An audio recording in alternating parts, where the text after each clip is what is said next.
All right, here we are. At long last, we are finally getting this little book club kicked off here. So glad that you're able to make it here, Mark and Diego. I'm not sure how much we've interacted before, but very glad to have you here. Yeah. Hey guys. Good evening. Lovely to see you guys. All right. So I've just got a few thoughts that I want to lead off with, but after that, we'll just discuss anything that we saw in the first three chapters and what was relevant to us.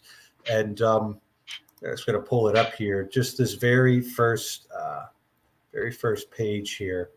Oh, got a little lost here. Um, just these very first lines. Call me Ishmael. Some years ago, never mind how long precisely.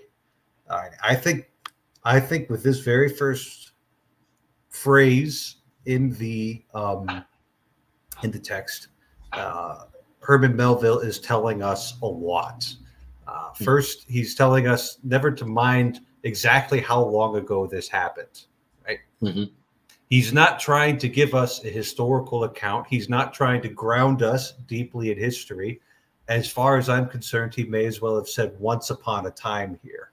And Yeah. that should get us kind of in the mood for this book because on the one hand, it is, fairly grounded, right? Like whaling ships in the 19th century. That was a real thing. And we need to pay attention to that. But on the other hand, this book's going to get kind of surreal sometimes, and that's Herman Melville trying to tell you something. So that's another thing.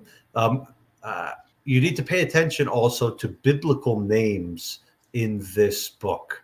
Um, and so he lights us off right away with a biblical name. Ishmael. Ishmael was the first son of Abraham, not the son of the promise, not the son of the miracle. His wife gave him a slave girl, and she bore him Ishmael. And it was sometime after that Abraham's wife Sarah had the child of the promise, Isaac, the one who was destined to inherit the property. And when both of them grew up a little bit, Sarah saw Ishmael teasing Isaac, as far as I can tell, maybe bullying him because he was a little bit older. And she insisted that Abraham send those two away. Um, Abraham didn't want to do this. He was not excited at the prospect of sending one of his sons away, but God gave a promise to Abraham that Ishmael would be taken care of in some other way. So just pay attention to those things. First, things are going to be a little surreal, things are going to be a little over the top in this text, and pay attention to the biblical names. This is something that Herman Melville very easily would have expected his entire audience to be familiar with already. He was not dealing with the biblical illiteracy of 21st century America. Yeah. That's great. Indeed. I think that's a great.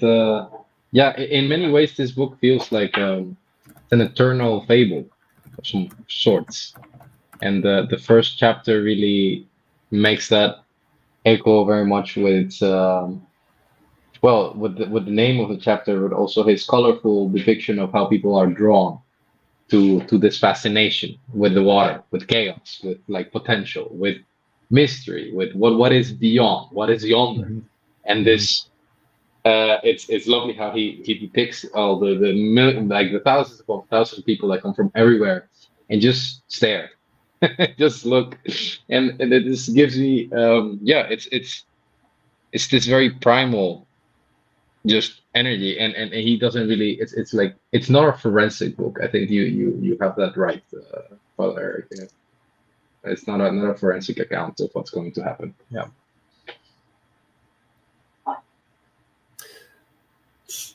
So in this first paragraph, he describes kind of this malaise here. He talks about going to sea as whenever I find myself growing grim about the mouth, Whenever it is damp, drizzly November in my soul, whenever I find myself involuntarily passing before coffin warehouses and bringing up the rear of every funeral I meet, and especially whenever my hypos get such an upper hand on me that it requires a strong moral principle to prevent me from deliberately stepping out into the street and methodically knocking people's hats off, then I count it high time to get to sea as soon as I can.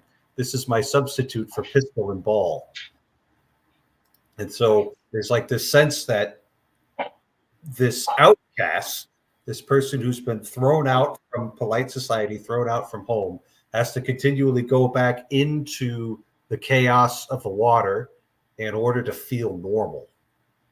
And so we've got just this very strange, very strange, this just very strange character here, and he's going to tell a strange story.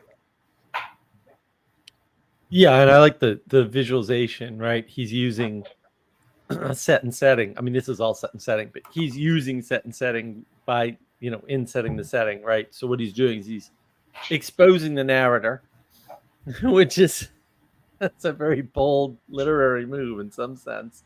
And so he's telling you what the perspective of the narrator is, which I think is super important because we don't do that. And yeah, hypos, for example, is it basically means depression or malaise. So it's related to hypochondria, which is basically, I think I read this somewhere a billion years ago.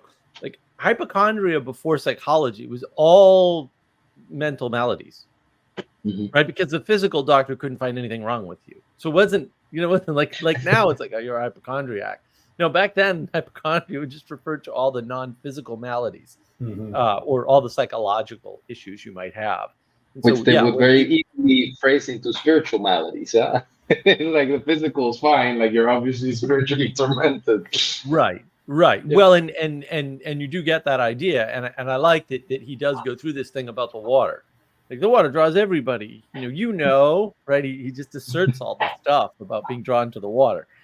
And as a sailor, I can say yes, but also I know not everybody's like that. So no, for some people, and his insistence on it is interesting. But you do immediately get the idea that he's a very eccentric character. And I did want to comment real quickly. Yeah, there's a lot of biblical language, and even the glossaries that are like available online for this book are not going to help you. They contain almost, only about half the words I needed to look up. So also delightful book. I had to look up words. Now I'm like completely all in. Oh, I have to look up words to read this book. That hasn't happened since. It's really convenient reading it on Kindle because I can just tap and hold a word and it pulls up a dictionary for me like that. So I got this, which is beautiful. And then I have this. And then I have two screens open on this so that I can look up words in the official glossary for the book, and then separately for the biblical words and some of the other words that for some reason should be in the glossary but definitely are not. I mean, it's interesting that he's doing that, in this, with this narration and with the narrator itself, is exposing the narrator's biased perspective immedately. And I think super important. There's something to that. Yeah, there's something to that. Sorry, I don't mean that something jumps up, and but there's something to the there's something pagan to the narrator. So there's something about like this guy's not gonna come here to give you a moral lesson. He is drawn to chaos. He doesn't fit the real world, like the normal civilized world. He needs to go with the barbarians and the cannibals on sea to the sea, and he's also very self-complacent, and he like the writing in the thoughts that are like very meta. He's like just thinking for himself, and they're very self-complacent, and very playful. But it's this Joker, it's not like morally necessarily pointed towards something, and this is like a saintly picture. No, not at all. And there's this playfulness to how everything is laid out that it like makes it like, yeah, you want to mess with chaos, you can have this kind of look towards life in this sense, but it's gonna take you dark places. No, I like that you mentioned the pagan thing, right? Because it's first of all, you can tell immediately it's all foreshadowing. Like right away, you're like, "There's no word wasted in this text, not in the." This is all foreshadowing. Everything's important. Everything matters. Don't miss one word. Don't miss one word. And then it comes. I mean, not to spoil the end of what we've been told. It's overtly pagan. Like he's like he has a comfortable sleep with the cannibal. Yeah. Literally. Yeah. Mind blowing. Like and that's the end. Like that's the end chapter. I was just like, well, that's brilliant. That's absolutely a brilliant phrase. I remember reading over this guy's shoulder in an airplane one time, and he was reading Hassim Taleb, and it was some little thing where he was basically saying a way to evaluate the quality of writing is how much of the language can you remove and lose nothing essential. His argument was most business books, you can present them in a single sentence and you'll have lost nothing of importance. Whereas all great novels, you cannot remove a single word without fundamentally changing it. Right. Yeah, Moby that's Dick's why a great novel. That's why I like Nassim Taleb, because if you just need to know how the world really is, just read Nassim Taleb. He'll just tell you. Most of his stuff is dead on. I mean, he does exaggerate. Business books, one sentence is obviously a little hyperbole at his part. 5 slides on a PowerPoint presentation, probably. That's closer. That's closer for a lot. I've read a lot of business books. Yes. Yes. Now, there was some really interesting stuff in this first chapter here, where he talks about himself as being driven about by providence, right? Yeah, that was some really good stuff here. Well, the whole idea, I just want to put a little flourish around that. The whole idea, right from the jump, is, well, I'm drawn along to these things. It's very, my personal choice is kind of not relevant. I mean, he states that flat out, which I found that fascinating. And he's the authority. He's the narrator, which is even. It's so brilliant. I love it. It's great. It's great. Yeah, I think I found the passage here. But now, wherefore, it was that after having repeatedly smelt the sea as a merchant sailor, I should now take it into my head to go on a whaling voyage. The invisible police officer of the faiths, who has constant surveillance of me and secretly dogs me and influences me in some kind of a way, he can answer better than anyone else. And doubtless my going on this whaling village formed part of the grand program of providence that was drawn up a long time ago. Okay, so he's explicitly saying everything that's happening in this story is a part of the grand program, as far as I can tell. This is not something that is just all arbitrary and chaotic. And how does he do that? He talks about that right after, about how he's like, you go on these sailing voyages and the captains, they boss you around. They might beat you around a little bit, but everybody's got to obey somebody. So I just put up with it. And that's the appropriate way of looking at these things, right? Right. It's like, that's exactly how he sees these things. He may be an outcast. He may be on the peripheries, to use that Pajovian language, but he's like, I don't need to be in charge. Being in charge is not for me. Right. Well, he's a marginal character, but he also, more importantly, he states right up front, like, you may think of me as a slave for like accepting payment to do this work and having to work on a ship because I'm poor, but like, we're all slaves. And who's in worse shape? The guy that has to pay? Because the guy that has to pay has to rely on you. He's a slave Mark, to your work. That passage right above the one Father read, where he's like, but the difference between paying and being paid.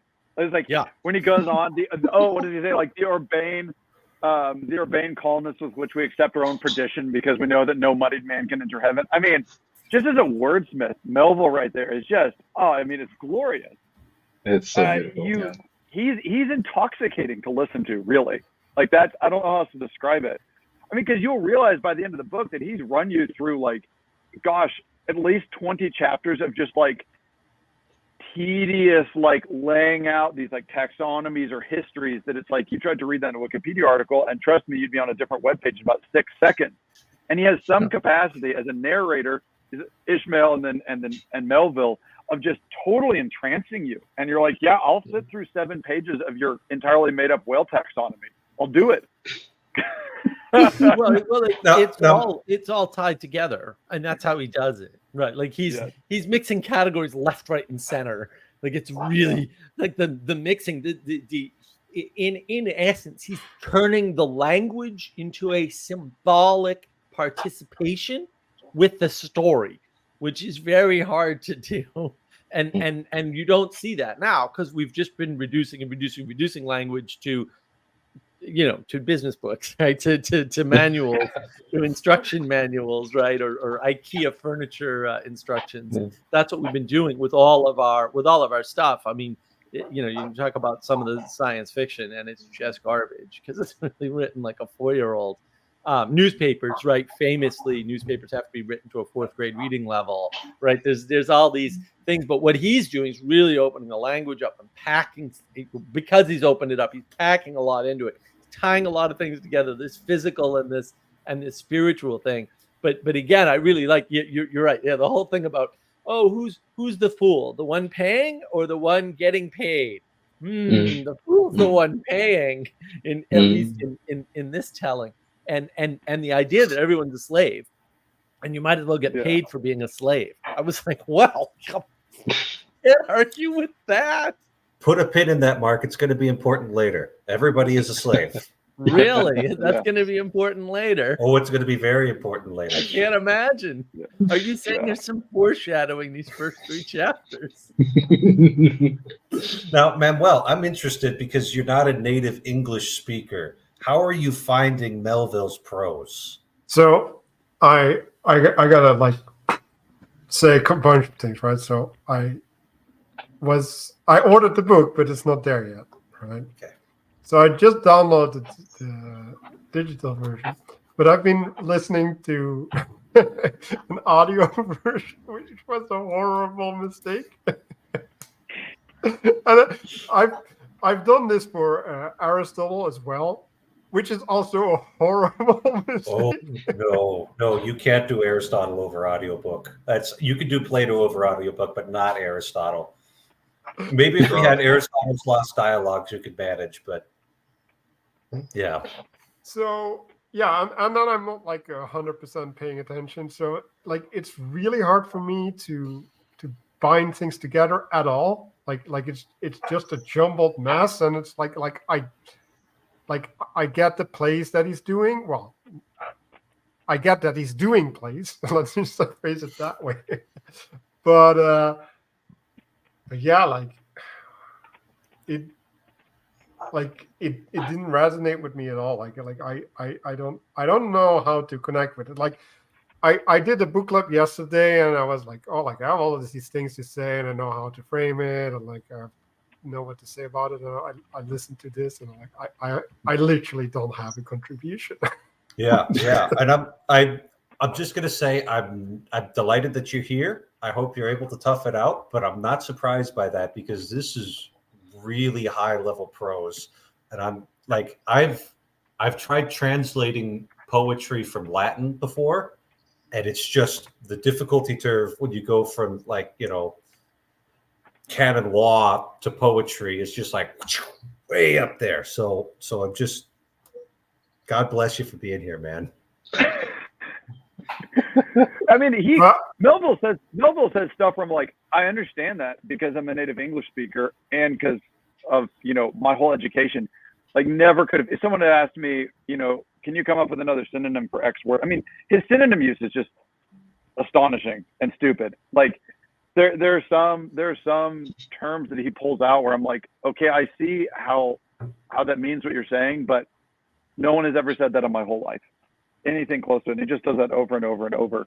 He especially comes up with fascinating adjectives and adverbs that you're just like, Mhm. where did you get this word from? I'll have to try to find some specific examples of it. It's, Yeah, I mean, the it's awesome stuff. 250,000 ways to charmingly say whale, describe whale. It's just amazing. It's just breathtaking. No, but yeah, like Melville. I mean, I'm also not a native speaker, native English speaker, but so it was pretty challenging too. The first time I read the book, it was a lot of reading back from the beginning and getting things from context and piecing it together. I see in Mark and his glossary story a completionist, 100% that respect player is before me, but I didn't go as far as going every single word, but I was content with sometimes just letting the aesthetics do their job. I would just read over and just enjoy the fact that it's pieced so beautifully together. And even if I don't grasp everything, it's probably part of the point. And just this, I mean, like Melville reminds me that life is beautiful. It's just crazy. It's just like it's so rich. It's so rich. It's so packed, and it's so textured. And there's so much texture missing in so much of what we do and read and consume that I have a smile on my face like every time I pick up this book until I close it. It's just a pleasure. Yeah, I mean, it is my first time reading. Well, I avoided reading classics my whole life, thankfully. Didn't make a bit of difference. I knew them all anyway. Turns out, it just the biblical reference in particular, I have to struggle with. I never read that book. But yeah, just the number of words I had to look up, and I think Father, can you bring up that last paragraph sentence? It's actually a sentence, but it's a paragraph at the same time. To Ted's point, like that's worth reading right there. I mean, because it really gives you like a quick synopsis flavor for his style. So By reason of these things, then, the whaling voyage was welcome.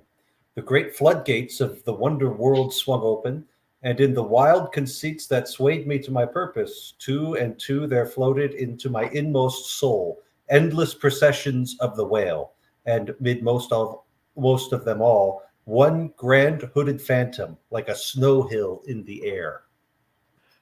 I mean, like, talk about mixed metaphors. It's like, but they all work. Like they all, everything is just knitted together. I know exactly what he's saying. No, that's wrong. I'm sorry. I apologize. Bad word.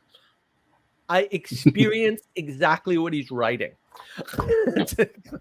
right? When I read it, and it's just, and those words don't go together at all. And that's a paragraph. That's a sentence. And like, let's just throw grammar out entirely. Yeah. And inject an experience into your brain through your eyes. That's the best way to describe it for me. In your book club yesterday, you guys were talking about how propositions can actually become more than the sum of its parts. And this is exactly what you guys were pointing at yesterday, when it's like, yeah, all of those words individually mean one thing, but when you string them together and weave them together like that, right? Because what are we doing? We're doing some loomings here, right? We're weaving everything together. Then it actually becomes more than just the sum of the semantic content and even the sum of the grammar there. It's just It becomes bigger than the container itself. Man, I've read this. Violates the rules. Golly. I've read this book twice and I never got the pun at the beginning of the first chapter. Like, good night, loomings. Come on. Wow. Good job, Ted. That's why we have book clubs, Ted, because an individual can't read this book. All right. Well, no, goodness. Okay, but Diego, it was fascinating what you said about reading Melville. You're like, he's just reading him reminds you that the world is beautiful, that life is beautiful. Father, could you go back and pull up the paragraph above the one that Mark was just talking about? Yeah, but and that's ironic because this is all depressing. The first part. Right. So he says, with other men, perhaps such things would not have been inducements. But as for me, I am tormented with an everlasting itch for things remote. I love to sail forbidden seas and land on barbarous coasts, not ignoring what is good. I'm quick to perceive a horror and could still be social with it, would they let me, since it is but well to be on friendly terms with all the inmates of the place one lodges in. Yeah. So, I mean, he's basically like you're saying, Mark, like Ishmael has just said that's his entire view of reality, right? Yeah. He's just going to open his arms up, and whatever comes to him, he's going to accept. Same thing, Father, with the notion of providence, right? He's locked in. So what's really weird is Ishmael to me seems like one of these men in this sort of transitional state who has abandoned some sort of objective spiritual reality. He's still totally open to spiritual reality, but you get this with all of his stuff about Queequeg, where he's like, well, we're all just kind of pursuing these religious things, and he's a cannibal and I'm a Christian, and it's great and it's fine, but I love this man, and so I'm gonna right. But right here he says, not ignoring what is good, I'm quick to perceive a horror and could still be social with it. It's like we're at this place where Ishmael seems to be the man who's trying the experiment of trying to accept all of reality without accepting a value structure. Mm-hmm. Yeah. Right. And I think, there's what's some so lessons interesting in there, is- though, in that, right? There's a bunch of lessons in that. I mean, the book ends a certain way, right? So this is one of the things where it's like, if you left out the last chapter, the whole notion of what Ishmael is and how he thinks about the world and all of these things, and I'm not even sure that Melville understands what Ishmael means exactly. That's one of the weirdest things that I have reading this book, is that like there's certain times where the author is like, hey, I'm really trying to convince you of X point, and it's just like I feel like in spite of all of his writing that's totally beyond me, I remain unconvinced. And it's like, because I think Melville thinks this is true. I think Melville thinks, well, there's no heaven above, so let's go ahead and be on friendly terms with all the inmates of this place, right? Because we're all just, hey, look, we're all just creatures in this world. We should all be friendly with one another. It's like, okay, fine, that might work in, a comfortable city in North America in the early 1800s, right, where Melville's living. How does that mindset work when you go out into the ends of the earth? Because that's what this is about, right? It's about a man going to the literal ends of the earth and being as far as possible from the center of things as he can. He's going to be at sea for 4 years straight without touching land, like here be monsters kind of thing. How does that, right? Because if this kind of view of reality is going to work, it's got to work everywhere.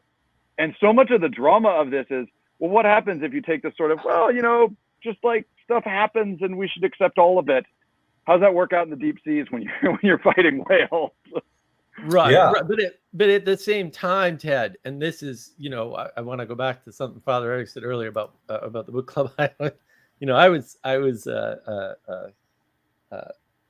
roped in on with language creation and this idea of propositions. Like the reason why I made the comment that, yeah, sure, you can bind words together so that they're not merely propositional. It was actually to say, no, almost certainly you can't, because you're an idiot, and almost no one can do that. It just requires a level of skill that is almost certainly completely lost nowadays, by the way, by like the human race as a race, not even a particular culture. There might be some exceptions in the Far East or something crazy, but like largely we don't have authors this good anymore. That's basically what I'm saying. And so that's point number one. But then, and I hate to go all God's eye view on this, but it's very clear in this at the same time, Ted, that what you're saying is that in some sense he's not struggling with it. The whole journey in this beginning 3 chapters is all foreshadowing for the whole book. It was obvious to me. I'm like, oh no, I see what's going on here. This is the whole book right here. These first 3 chapters of the whole book. This is not just set and setting. It's set and setting plus foreshadowing plus a bunch of other things, that some of which I know I don't even see yet, which is even more fun. But what that means is that he's saying explicitly, you can be on the margins. That's not a problem, right? But you have to be submitted to the things that are there.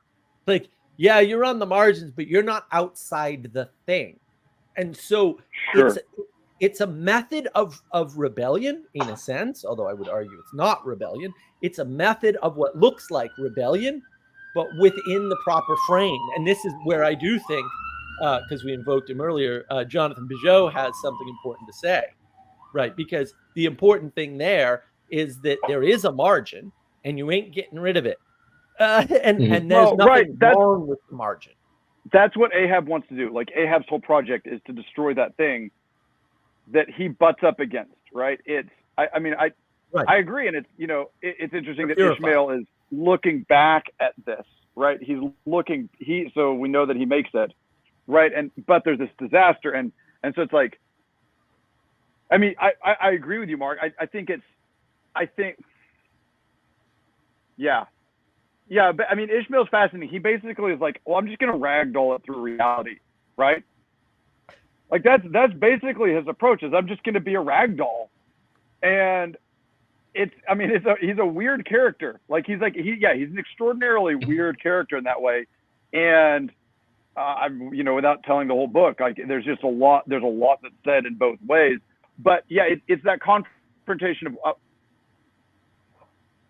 There's a difference between accepting that a thing exists and is what it is, and there's another thing in accepting that a thing exists and that you should welcome it with open arms. Like that's right. The passage that I just brought up that had Father Eric bring up, where he says, right, I have an itch for distant things, right, and I love to sail forbidden seas.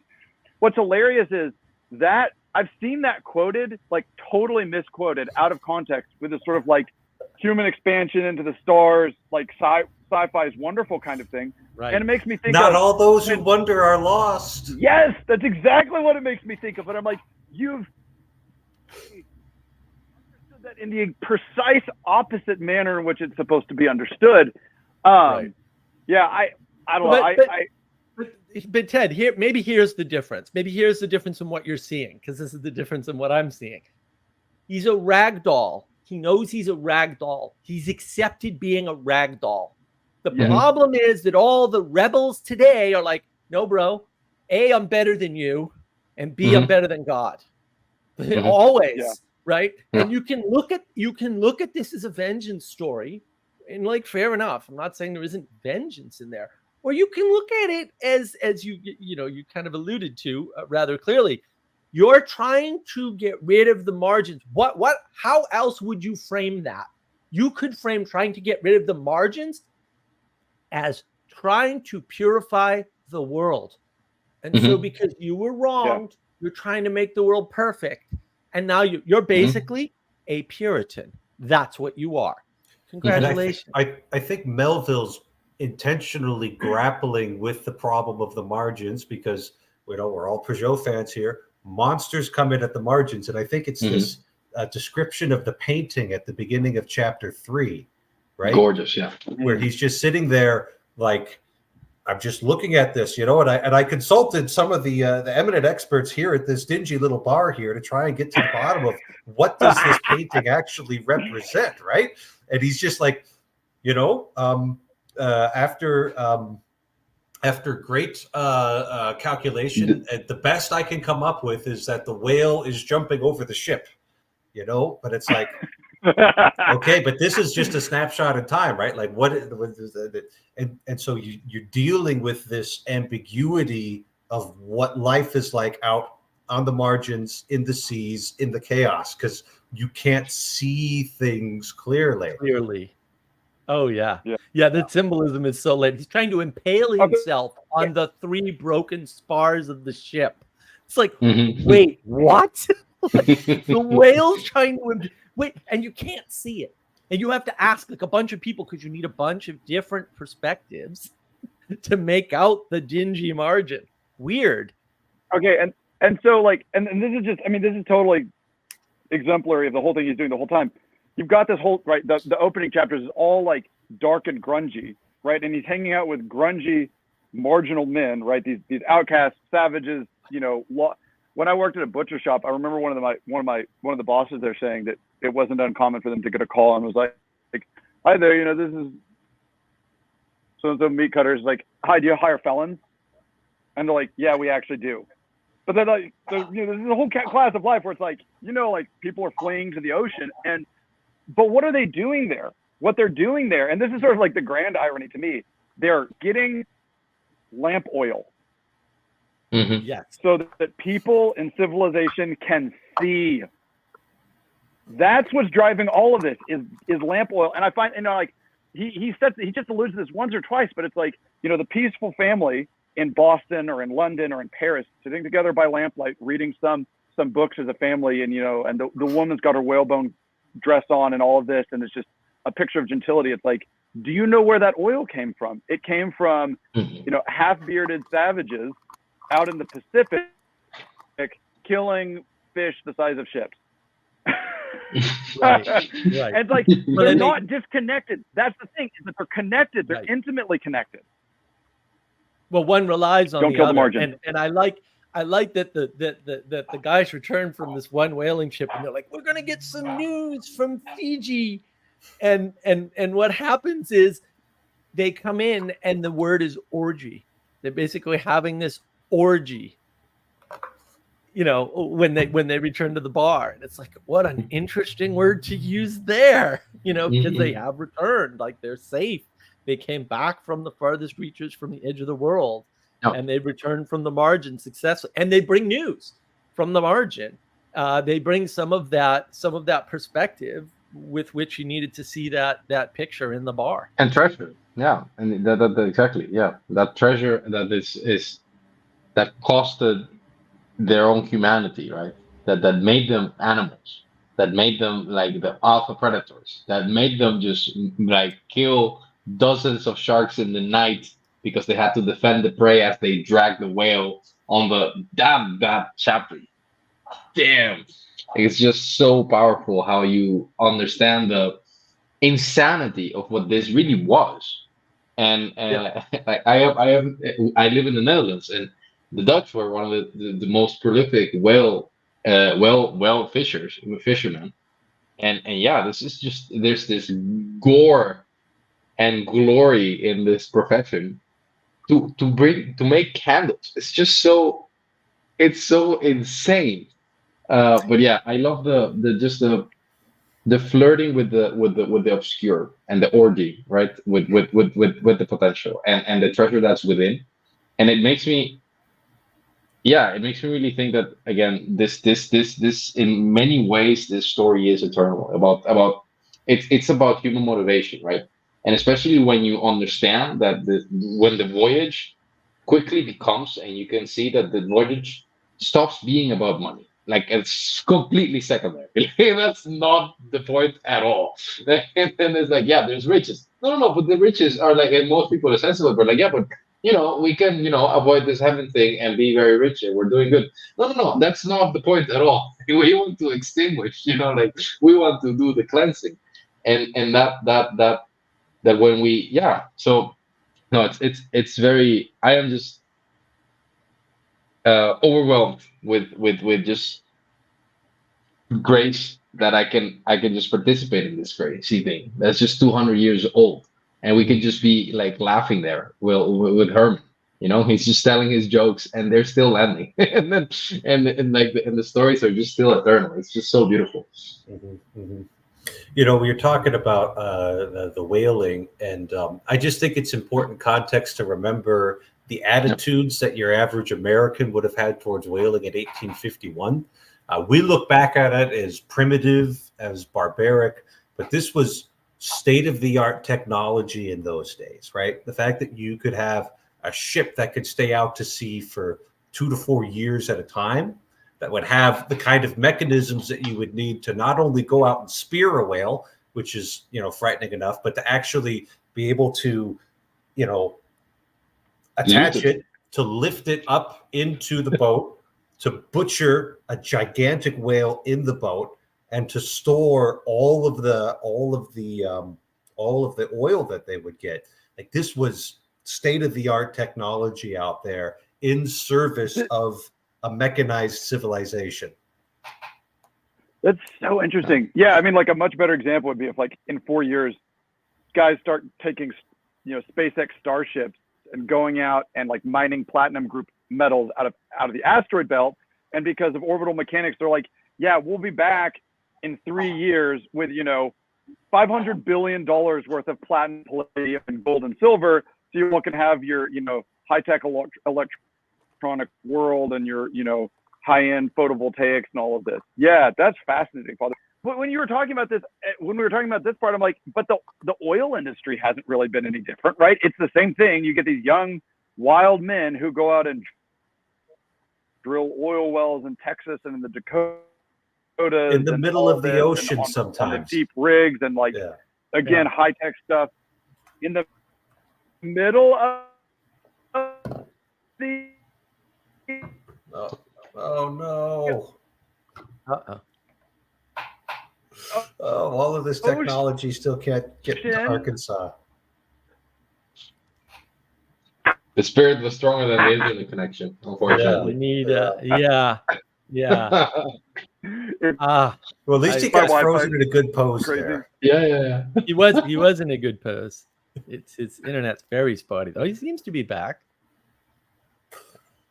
Hey there. Whatever I want to go on that. Too much information. Well, you can go off the Go camera. on without me. That might be fine if you shut off your cam. That might be better. Who knows? Yeah. I wanted to go on the technology now? thing, especially. Yeah, that's clear. Especially while Ted's here. Like I was pondering this the other day. Like, well, first of all, just to your point, like, what if the cost of a civilized society, the way we think of it or thought of it post, post 1700s or something, or mid 1800s or something, is that level of exploration, right? Because that's just the next sort of technological plateau or something. Like if you want light at night, or light in dark spaces during the day, like you have to enslave people to go out to the farthest reaches, whatever that is, right? As the technology bubble expands, the reaches expand to outer space. Very, very sounds like a self-similar fractal pattern to me. But like when I was thinking about this, like with Adam and stuff, I was like, wait a minute. The US, like this is the first industrial revolution. And the US led all that. They led whaling for sure. And it's not just that, you've got the factory ship, which factory ships are cool. Like if you buy fish sticks, all that's done on a ship.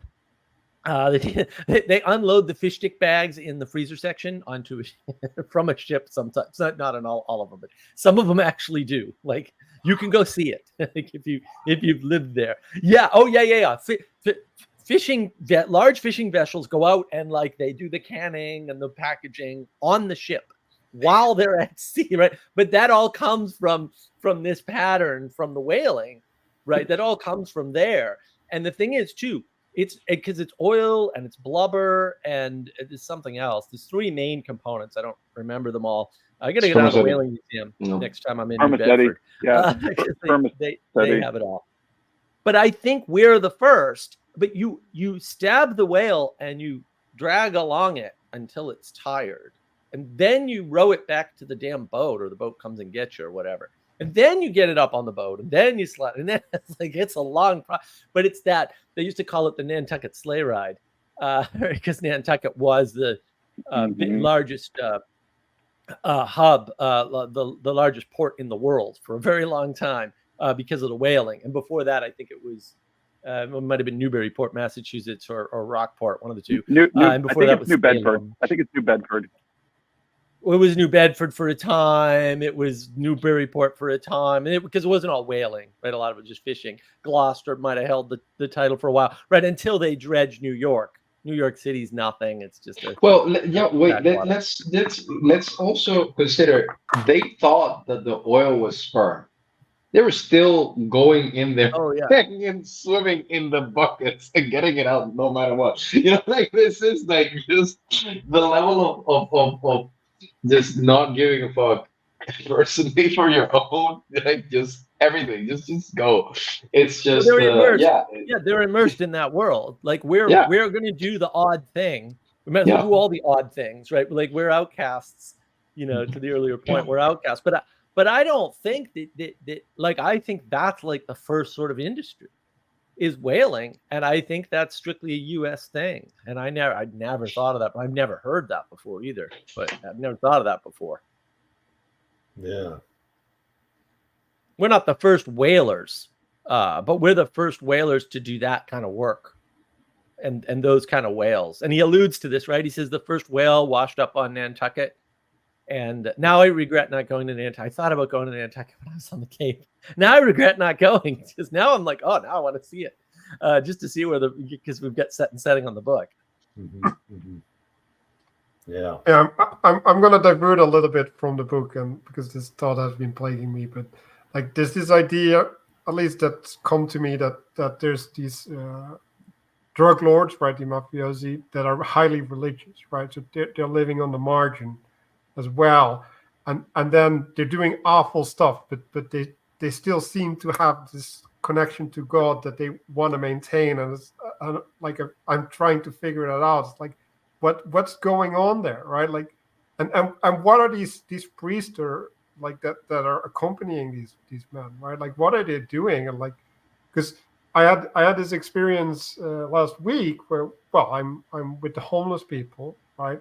And they're also in a margin, and yeah, like you can't do things with them, right? Like they're literally cut off, like spiritually, like they can't go places. So yeah, the whole game changes, and like, yeah, maybe there's a different type of glory there, or like I don't know, like there's something weird that I can't really get my finger on. Well, they're still in the system. This is what I was alluding to earlier, right? Like, if you rebel, but you're still in the system and you know your place, you know you're a rag doll. You're light years ahead of the guy who's deconstructed, and I know how to interpret the Bible, and I know that that this is wrong and that's right. It's like, do you really? And I know what I'm doing. You don't know what you're up to. Jordan Peterson, right? Like, there's a marked difference between those two things. So being, we'll say, marginal, right, is not necessarily being monstrous if you're submitted to that higher thing. It's when you rebel against the higher thing that everything sort of becomes a problem. And I think that's very much, I mean, that's right in there for sure. Like that. But there's something else as well where you get swept up, right? Like when there's a storm or something, right? Like, and yeah, right. It overtakes you. I think you'll see the other side of that. I think so. You could almost have this image of Ishmael as just being like, there was this guy that used to come to mass at the seminary, and he had this brightly colored van, and he would drive around and he would like hang out with homeless people and give them sandwiches. And then like once every other month, we'd see him at mass at the seminary. And he was a real nice guy, easy to talk to, very friendly. He would just come to mass at the seminary. He definitely wasn't interested in being a priest. And despite his many good qualities, he was not going to be a priest just because he was just a little too wild, right? I'm a central kind of figure. I'm supposed to be, in the middle of things, not really going out to the margins, except maybe on the occasional adventure. So this Ishmael could just be kind of like that. He's like, yeah, I'm getting pushed around by these things, and I'm just going to roll with it. We're going to see a very different kind of marginal figure when we get to Ahab, right? Mm-hmm. When we get to Ahab, you're going to see something a little bit more like I believe you said drug lords, like these drug lords who have their own kind of spirituality, which, hey man, not all spirits, right? And convictions. Be careful with that. And convictions, yeah. And you're going to see what their influence out on the margin causes, which is not the same thing as Ishmael, basically. Right. They're both marginal figures, but they're very different in the way they function. Right. And I think this goes back to who's paying and who's paid, right? So one is on top of the hierarchy, and there's a different dynamic there, right? Especially at the margins, right? Because like, what are you on top of? If you're on top of the hierarchy in the margin, like you get this honor among thieves thing, where there's like a microcosm of the truth, right? I think you're going to see, though, that Ahab's not like any other captain. That he is a special kind of monster. Yeah. And if you haven't read the book yet, you don't know what I'm talking about. But here's the foreshadowing here. Yeah, no spoilers. Yeah, all the foreshadowing's already in here. I mean, that was, to Ted's point, I read Loomings as, looming over. I didn't read it as weaving because I wasn't prepared for the depth of definition. Like every word doesn't have a connection to a single meaning in this thing. Like if you're only seeing a connection to one thing in a sentence or in a title, you're missing something for sure, because this is a very deep text, and it did take me a while to cotton on to that, but you know, the way it's set up for that, just tying things together that cannot ever be together and yet work perfectly together, it's just sort of amazing. And I think that's more to the point of the only reason these propositions make sense together is because there's an order that we're submitted to, you know, that's larger than the author, right? The narrator, right? Or the reader. Yeah, and it's really interesting that part in chapter 2 where he's talking about the Euroclydon, which is I had to look that up, right? Because it's like here's another word that Melville came up with. It's like a north wind that happens in the winter in like Greece or something. Right, the Mediterranean wind. Yeah, and his ruminations on the difference between listening to that wind when you're inside the house and there's a warm fire burning there. It's actually kind of nice to hear these things, but when you're outside in the cold, hearing that wind has an entirely different sound to it. Well, and it's a weird reference to make, right? Because as a New England boy, I can tell you, I don't care if you're in the Mediterranean and it's quote cold. It ain't cold. But in New England, it gets cold. And it's a damp cold. It's a damp cold in New England. Oh yeah, it's usually a damp cold. Yeah. Yeah. But and the dry wind doesn't help you, which is even more strange. Like the dry wind just doesn't. I mean, it does certain things, but it doesn't help you with that. It typically makes the snow smaller and peltier. It's not pleasant at all if you're outside. But that's the thing. Like he's using this far off reference in the Mediterranean, right? And like I'm thrilled reading this. I'm like, New Bedford. I know New Bedford. I've been there. Like he's describing stuff. I'm like, oh, I bet I know what that looked like back when he's writing this. Like, you know, because some of those houses are still around, you know, and if you read Lovecraft and stuff, oh, you know what New England looked like back then pretty well, and it's pretty accurate. So, you know, I really had a sense for that. And then I meet this word, and I'm like, I've never heard of anything like this before. And I looked it up, and I'm like, what a weird reference to go to the Mediterranean for, because none of this has anything to do with the Mediterranean at all, ever. So why are you know, I'm sure there's a reason too. And I'm like all in, like, let's find out the reason you use that word and a Mediterranean reference in a book that's ostensibly set only in 2 places and not near the Mediterranean. So,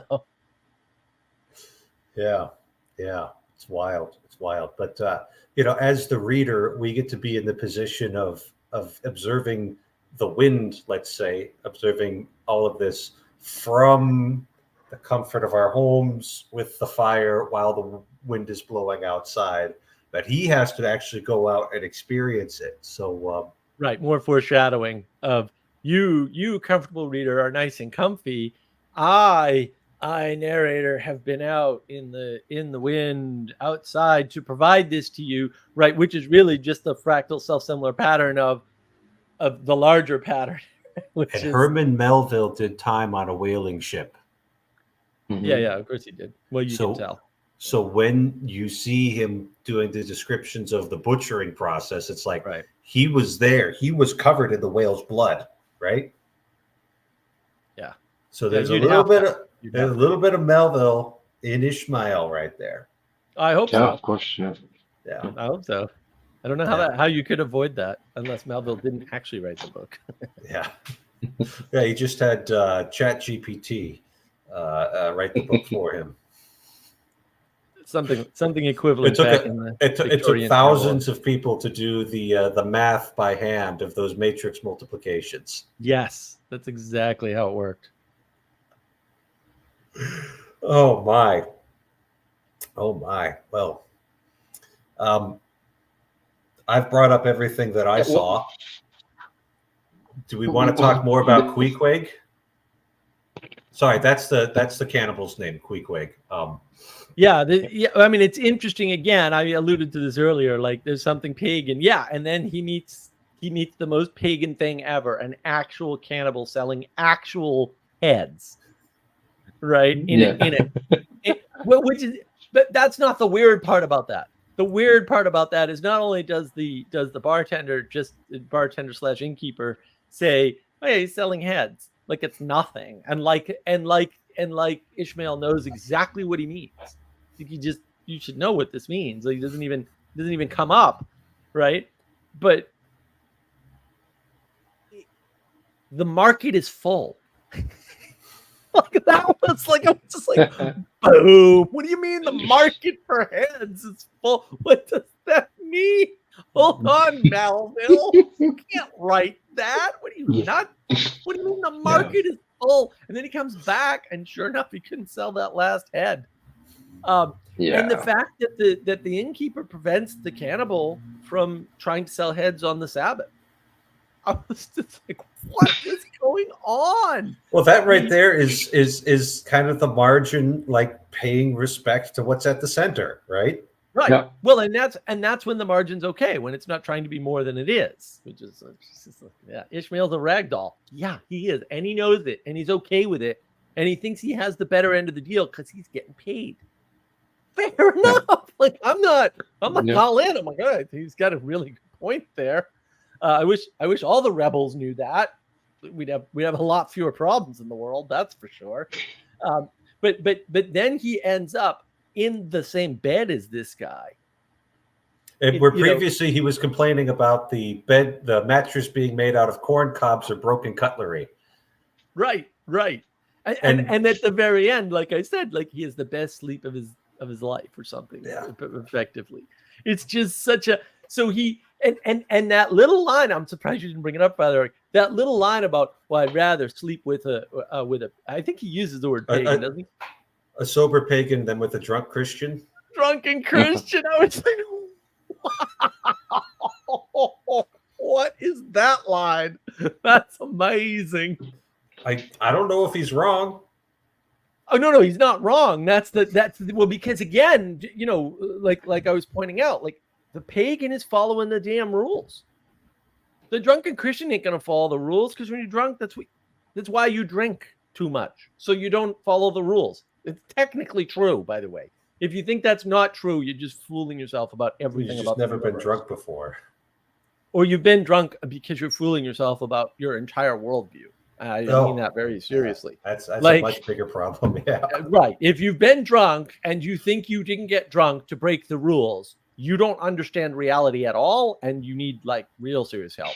Also, you're probably a drunk, but alcoholic technically, but different problem. But it is that contrast of, like, here's a cannibal from the farthest selling heads from New Zealand. I'm like, what? New Zealand? Like, that's as other side of the globe as it gets at this point. And he's selling heads from New Zealand.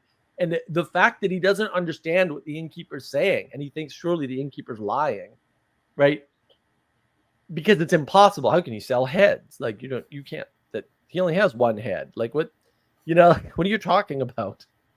So yeah, that was great, and the flourishing around it. Like, it's not a very, like, matter of fact thing. He's, like, affronted instead of just asking the guy, like, what do you mean?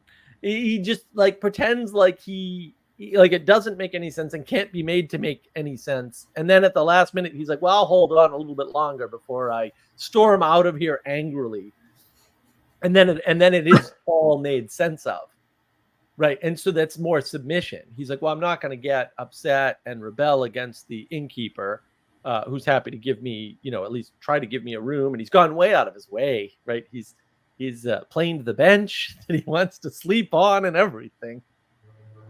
Right. He's not going to storm out, even though he's tempted to. He's instead going to submit and wait and see what happens. And that could end badly for sure. Right. And that's the other thing too. Like, things are going well and things are looking up, and then they are as dire as they can be, and then no, everything's fine, and everything's as dire as it can be, and it's a fairy tale. It's a fairy tale. It's a fairy tale, and it's told in. Oh, this is one of the reasons why I'm absolutely in love with this book now. Hyperbole all over the place. I'm like, oh, thank goodness, finally somebody speaking my language. Instead of the drop downs and the 12 edict. Amazing. Go ahead, So Manuel. what this brings up to me is it's like an absurd type of fate, right? Where, well, like it's fate and providence, which he talks about, right? It's like, okay, I'll just go ahead, keep going, and not looking back, and then things will work out, or they won't, but like they will work out. And yeah, like it's well, that's again with not being pointed as well, right? Like there's something there where, yeah, like what is he aimed at? Maybe that's a good thing to keep in the back of your mind when you're reading. Like, what is he aimed at? Well, Right. I think there's Or a lot of is so I think what Ishmael shows, I think it makes me think of like his stance, like in a martial arts sense. Like his stance is this flexible. He's a cat. He's just like Right. ready, and he's like moving with the flow and just going with it, right? The ragdoll idea. Yeah. But he is like he has his preconceptions and he has his biases and he has his ideas how things should be, and he has all these wild ideas like, you shouldn't have done that. So what do you mean? It cannot possibly be true. And like civilized people two men do not share a bed. I would rather like sleep in the cold. And it has all these, this is how things should be. Yet he is open to have his mind changed, and he's like, okay, I'm gonna. And then this is okay. So it's like if I go into the margin, what is the pattern of behavior that I'm gonna take to the margin? And again, the margin is a really weird place. So it's like staying flexible must be important to survive. But then, are you going to be Captain Ahab, and are you going to hold some cows holy and be very strict about where you're pointed towards, right? Or are you going to Right. again go the other way and err on the side of being too much chaos, right? Yeah. But yeah, it's about that. I think what we're going to see with Ahab isn't, I mean, there's certainly like a firmness of purpose there. And he Yeah. does the ordinary ship's captain discipline, which was tolerated and accepted at the time, pretty harsh to keep control of his men. But I think what you're going to see is you're going to see a lot more enchanting that he's going to do rather than it just being top-down power from above. Yeah. And I think this little bit in the dining room before he gets to into his bed with Bulkington, that's something to pay attention to. There's a little more foreshadowing here, right? He talks about Bulkington as he stood. I'll just bring it up here, huh? Yeah, bring it This up. is technology here. He stood a full 6 feet in height with noble shoulders and a chest like a cofferdam. I don't even know what a cofferdam is. Did you look that one up, Mark? Oh no, I know what a cofferdam is. Yeah. Tell me then. It's a type of dam. It just holds back water. Like, Okay, it's not- all right. yeah. So It's yeah. a I've seldom cofferdam. Like you can build a cofferdam yourself in an afternoon, right? It's not a big deal. okay. His face was deeply brown and burnt, making his white teeth dazzling by contrast, while in the deep shadows of his eyes floated some reminiscence that did not seem to give him much joy. His voice at once announced that he was a Southerner, and from his fine stature, I thought he must be one of the tall mountaineers from the Allegheny Ridge in Virginia. When the revelry of his companions had mounted to his height, this man slipped away unobserved, and saw no more of him until he became my comrade in sea.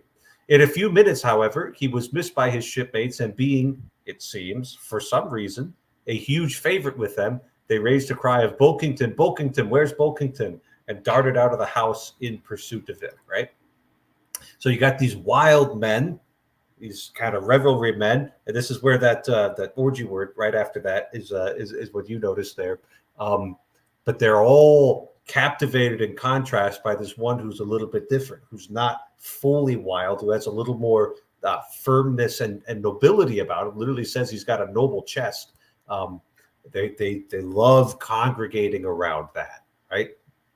He's got That's poise. something to pay attention to. Yeah, boys he's and got- men, he- basically.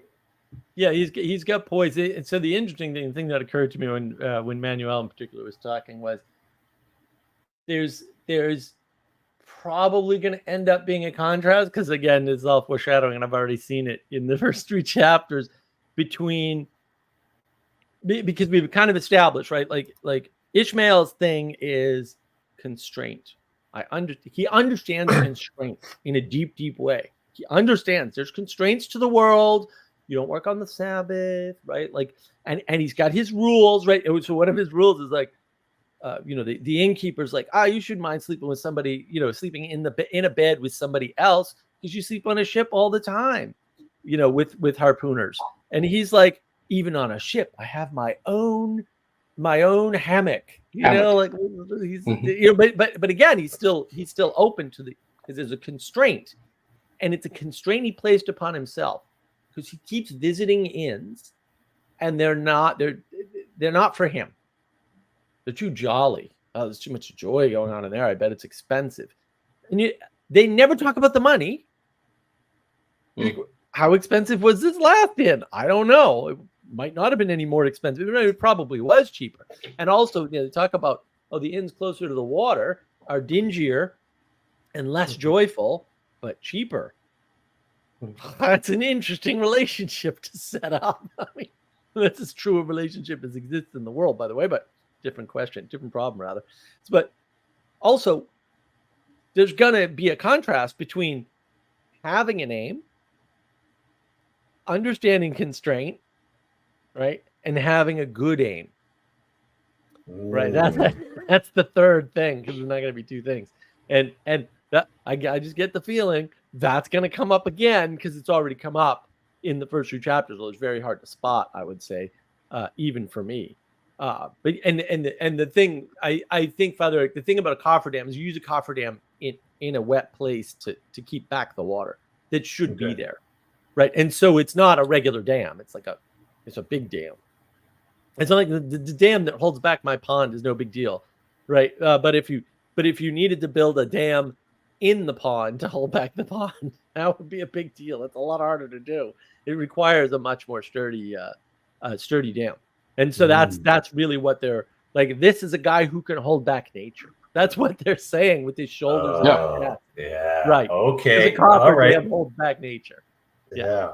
Yeah. And not just any nature, like water. And not just any water that should be where you are holding it from. Right. And so there's all that sort of built into cofferdam right there. But yeah, I mean, there's a pointing to him, and the guy, and he's like on the periphery, interestingly, of the orgy, interestingly, right? But not necessary for it, because he bows out before that. But they feel he's necessary. Like there's something about the orgy that couldn't have happened without him having been there. He doesn't need to be there for them to continue, per se, but he needed to be there for them to be there to have that event. That is the sort of constraint that's important. Like that's what's actually important. Like understanding what I just said, that's important. Like, yeah, maybe they don't need to be there the whole time, but without them, that time doesn't happen. Mm-hmm. And that's a very tricky thing for people to understand, because they want things to be universal, and things are not universal, and they want things to be perfect and smooth, and things are not perfect and smooth. And I get the distinct impression that you're knowing a little bit about the book, because you can't know nothing about Moby Dick and grow up in the United States. But the perfection and that whole idea is because it really is a book about perfecting the world. That's Vengeance is in some sense a style of perfection. Righting of a wrong. Yeah, exactly. Yeah, you're trying to perfect the world in a sense. So I do feel like there's an analogy with the modern cooperating masses, right? Like not the ideologues, but the people that are like, they're still doing the orderly thing because like they got the patterns inherited or something, right? But they're also going along with all the crazy in society because like they're not judging it, right? Like it's the lack of judgment, I guess, that goes there, because well, there's no place to judge from, and you get this weird dynamic, and so like when we're talking about a dam, what is a dam? Well, a dam is the boundary between order and chaos, right? What do you know about dams, Manuel? Not a damn thing. The Netherlands? Do they have dams? Do they even know what dams are in the Netherlands? They live in a I swamp. don't think they even know what water is there. But it's interesting because Mark pointed out, right? Like it's holding water for where it should be, right? So it's artificially expanded order in some sense, right? Mhm.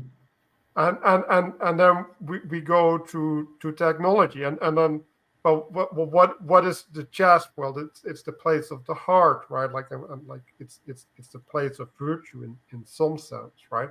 So you could see that if you have a well-formed heart, you can expose yourself to well the weather, right? Like all the water coming at you, while still being unaffected, right? And like therefore you well I'm just looking at like rain coming at you and behind your chest there's a dry space that's created, right? And when Marx talks about the necessity of him to be there, right?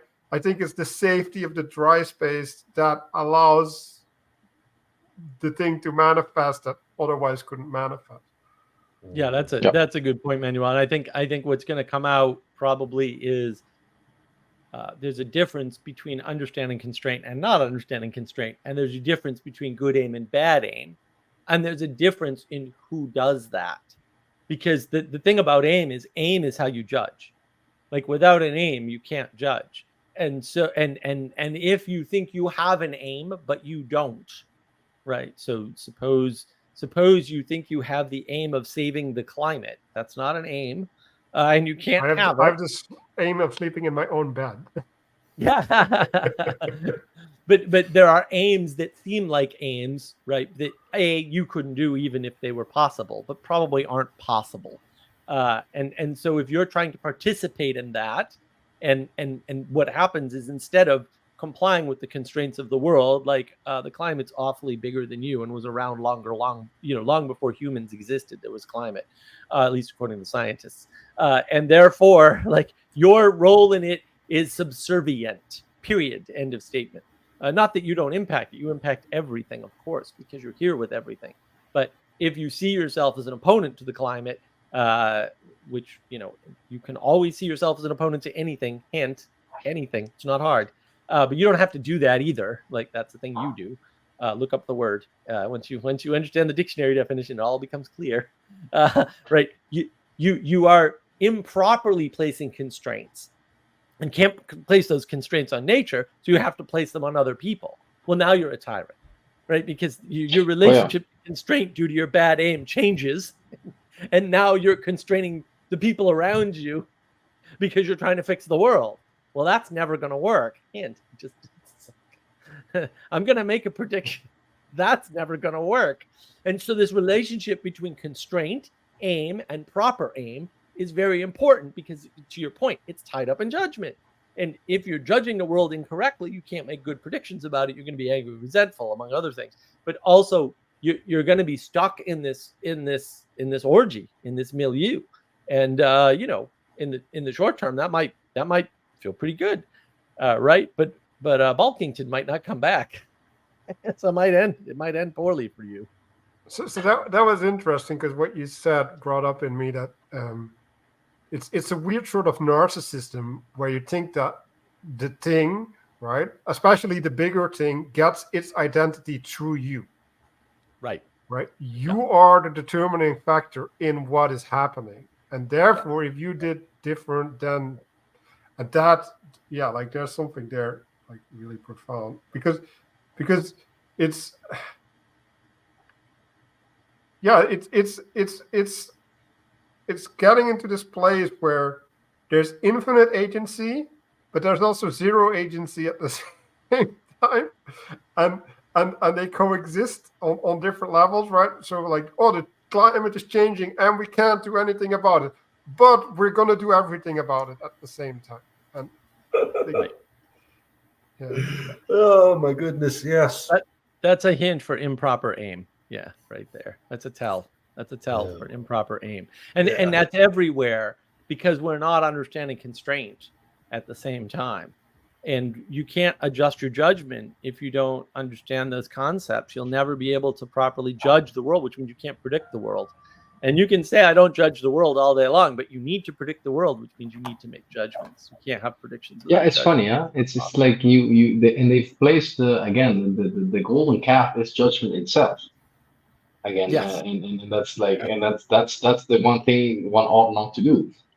Dare not cast judgment, lest I become a bigot. You know, that's this is, it's. But I found it very rich, by the way, Mark, what you mentioned of constraint as a way of conceptualizing ideology, well, like patterns of thinking, right? If like these are my constraints, these are my opposites, these are the blacks and the whites I paint, this is how I construe the thing, and then I just need to look to my very crooked glass, and then this is like things are very simple. Like, oh, obviously this is up, obviously this is down, and all of you are just naysayers, right? And and then you're in a crypto rally. You know, like Yeah. this is just like a self-inflated nothing thing that's just going on fumes, and criticizing the world while it's at it, and it's So- just wild.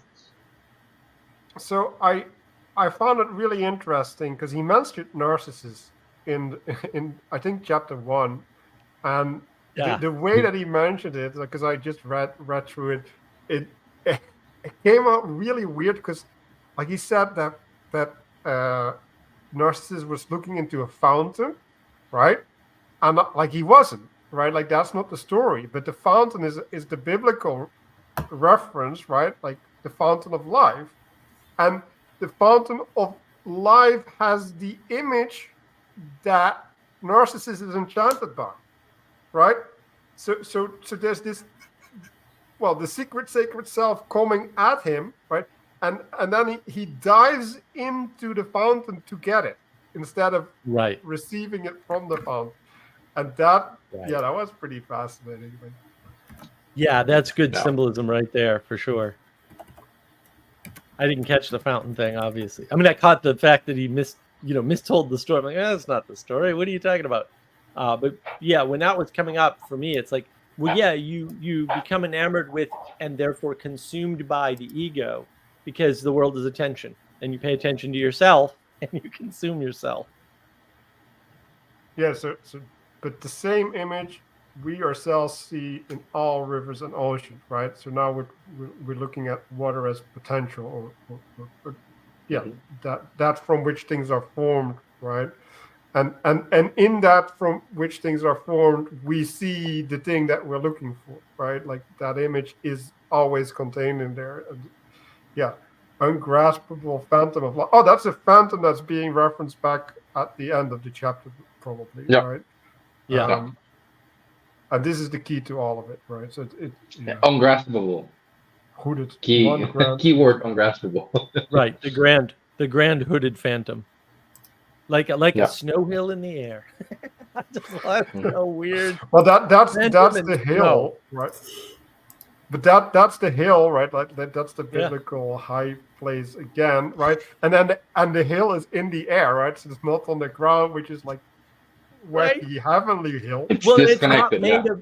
it's not made of solid things, but it's made of water because snow is right. But it's not running water. It's snow. Oh, man, but I think actually the snow is a reference back to the crazy northern wind. But yeah, like no, it's all of The those. That's the Mediterranean, problem. There's no single reference. There's no single Mm. reference in this at all. I couldn't find it. No, that's not true. I only saw a single reference for a couple of things, and I went, "Oh, I'm missing something." I knew right away because, like everything else, is multi-reference. It's all over the place, and This it's is- so deep. Like We need to apply the Buckaroo Banzai rule here. Don't pull on that. You don't know what it's connected to. yes, for my that finger. is true. That is true. And everything is connected to everything here because we're weaving it together in the loom. Up Yeah. in Massachusetts, that's where the mill girls were.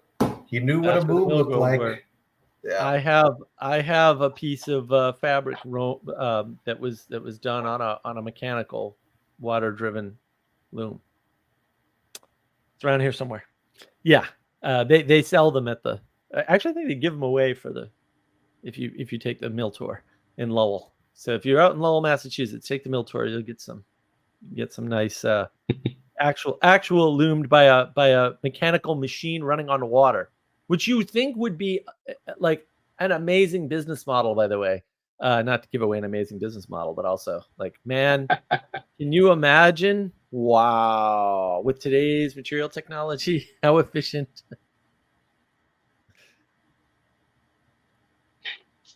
Shall we explore Alrighty, the guys, my symbolism internet of connection's technology? dying. Uh-oh, your oh, internet this is it. connection's Yeah. dying? Is being called. Yes.